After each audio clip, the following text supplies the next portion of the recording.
Bonjour, aujourd'hui je vous propose de continuer un petit peu sur les sujets de récupération d'objets, de jouets à modifier. J'ai pas mal développé autour de Star Wars, mais aujourd'hui je vais vous présenter des petites figurines en super déforme, dans SD, qui viennent d'un dessin animé que beaucoup connaissent et qui ont fait le succès de la ligne de dessin animé de chez DreamWorks. Il s'agit de Shrek et de Lan. Deux personnages fort sympathiques et qui ont été représentés donc encore une fois sous forme déformée, c'est-à-dire qu'une tête aussi grosse que le corps, une visualisation un peu enfantine on va dire de ces personnages. Et donc il y a d'autres figurines qui existent, si je me rappelle bien il doit y avoir le chapeauté. C'est peut-être tout d'ailleurs, ce qu'il y a dans ces personnages-là. Je l'ai récupéré il y a quelques temps, mais je ne l'ai pas terminé. Et donc voilà, il y a quelques temps, je m'étais dit tiens, ça peut être sympa de s'essayer à la peinture et notamment aux peintures Citadel que je connaissais pas forcément très bien à l'époque.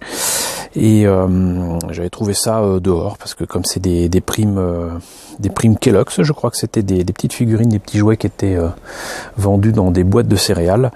Ces figurines visiblement n'étaient pas forcément gardées par tout le monde. J'en ai même trouvé parfois sous plastique. Dans la même collection, il me semble qu'il y avait eu du Batman aussi, du Batman autour de la sortie de Dark Knight, donc le deuxième film de Christopher Nolan, où il y avait le Joker opposé à Batman, et il y avait des petites figurines comme ça qui se baladaient en SD. Alors qu'est-ce que j'ai fait? Tout simplement, bien évidemment, j'ai repris les jointures si elles étaient apparentes sur ces personnages-là. J'ai apprêté les pièces en question et je les ai entièrement repeintes. À l'image, ça rend pas trop mal. De près, je trouve quand même qu'on voit un petit peu trop mes coups de pinceau. Mais bon, j'ai pris soin quand même de me documenter un minimum. J'ai revu avec plaisir ou déplaisir les films avec Shrek, puisque bon, je trouve quand même que sur 4 films qui existent, il y en a vraiment que 2 qui soient sympas, le 2 et le 4. Le premier, bon, pour une première c'était sympa, le deuxième est excellent, le troisième est juste une honte, et le quatrième est rigolo. Il y en a peut-être 5, je ne sais plus. Enfin bon. Qu'importe. Le fait est que du coup j'ai repris l'aspect un petit peu, comment dirais-je, tissu écossais du collant ou du pantalon, c'est comme on veut, de Shrek. Repris évidemment l'aspect un petit peu cuir mal dégrossi ou écailleux de sa veste.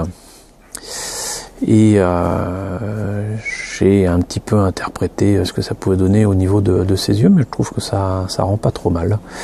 Donc voilà, Shrek dans toute sa splendeur, et puis Lan pareil, il fallait quand même que j'essaye de me rapprocher un petit peu de sa couleur entre le gris et le marron, mais tout est dans le regard, vraiment. Et je trouve que le travail de peinture n'est pas excellent, mais rend hommage quand même à ces deux personnages que sont Shrek et Lan de Shrek. Voilà, donc encore une fois, ça prouve qu'il n'y a pas nécessité d'utiliser un matériel de folie ou des maquettes de folie pour faire des trucs sympas. Notamment pour s'entraîner en peinture, avoir des objets pareils, c'est juste parfait. Surtout que de toute façon, la plupart des gens s'en débarrassent ou considèrent que ça ne vaut pas grand-chose. Malheureusement, je n'ai pas retrouvé les figurines originales pour vous montrer ce que ça donnait. De mémoire, il me semble qu'elles étaient monochromes, blanches, je crois. Ça sera à vérifier, mais en tout cas voilà. J'espère que cette petite présentation et que cette vidéo vous a plu. N'hésitez pas à la partager et je vous retrouve très bientôt pour la présentation d'autres figurines et objets que j'aurai eu soin de modifier et de repeindre. À très bientôt.